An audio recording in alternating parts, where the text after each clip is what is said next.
Mastering relative clauses, error correction exercises.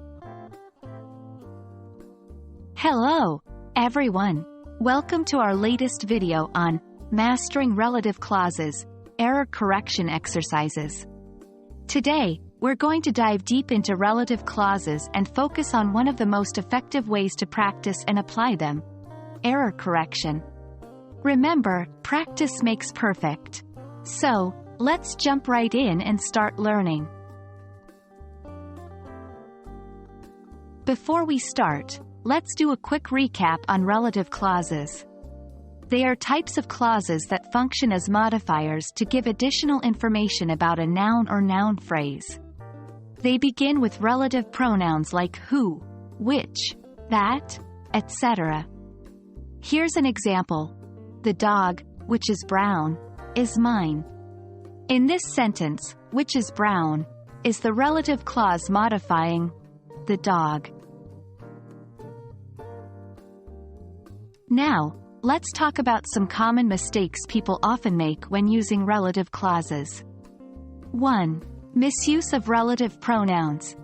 Each relative pronoun has its specific usage, depending on whether the noun it is referring to is a person, thing, place, or idea.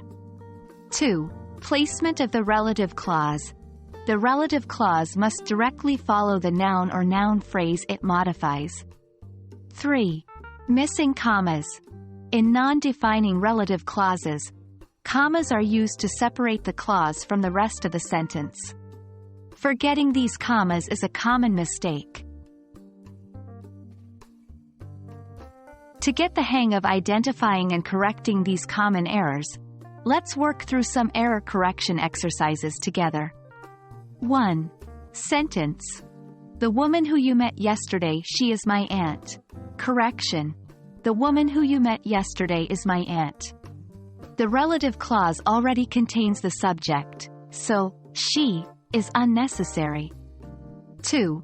Sentence. The book it's on the table that is mine. Correction. The book that's on the table is mine. The relative clause should immediately follow the noun it modifies. 3. Sentence. The dress which I bought it is too big. Correction. The dress which I bought is too big. Similar to the first example, the relative clause already contains the subject, so it is redundant. Remember, practice is key.